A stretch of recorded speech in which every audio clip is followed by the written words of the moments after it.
اللہ تعالیٰ نے انسان کو بے پناہ صلاحیتوں سے نوازا ہے۔ جو شخص بھی دنیا میں پیدا ہوتا ہے وہ اپنے ساتھ کچھ صلاحیتیں لے کے دنیا میں آتا ہے، اور ہر انسان کسی دوسرے انسان سے مختلف بھی ہوتا ہے اور منفرد بھی، یعنی every human being in this world is different and unique from any other individual.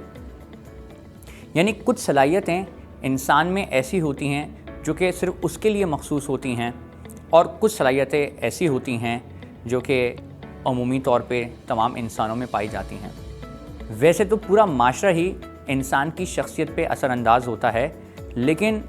خصوصی طور پہ والدین اور اساتذہ کا بہت اہم کردار ہوتا ہے۔ ہم گویا کہہ سکتے ہیں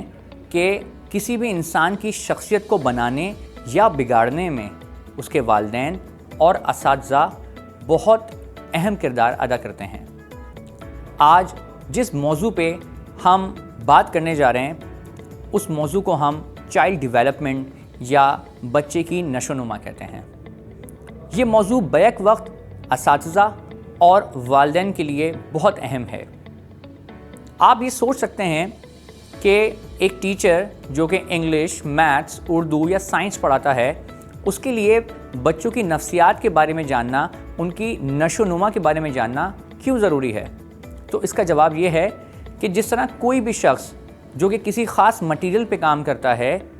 جیسے اگر ہم بات کریں کارپینٹر کی، اس کے لیے ضروری ہے کہ وہ مختلف لکڑیوں کی اقسام کے اوپر مکمل گرفت رکھتا ہو اور ان کی خصوصیات سے واقف ہو۔ اسی طریقے سے کوئی ویلڈر جو کہ مختلف میٹلز پہ کام کرتا ہے،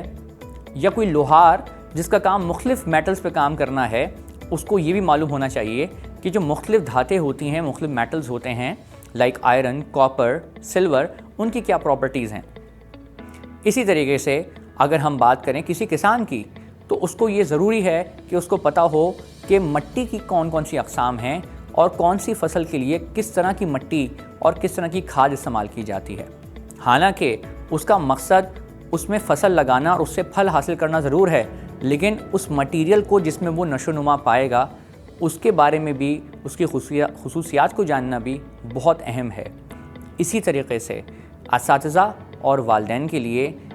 بچوں کے بارے میں جاننا اور مختلف بچوں کے جو عمر کے حصے ہیں، ان کی ضروریات، ان کی خصوصیات اور ان کی نفسیات کو جاننا بہت اہم ہے۔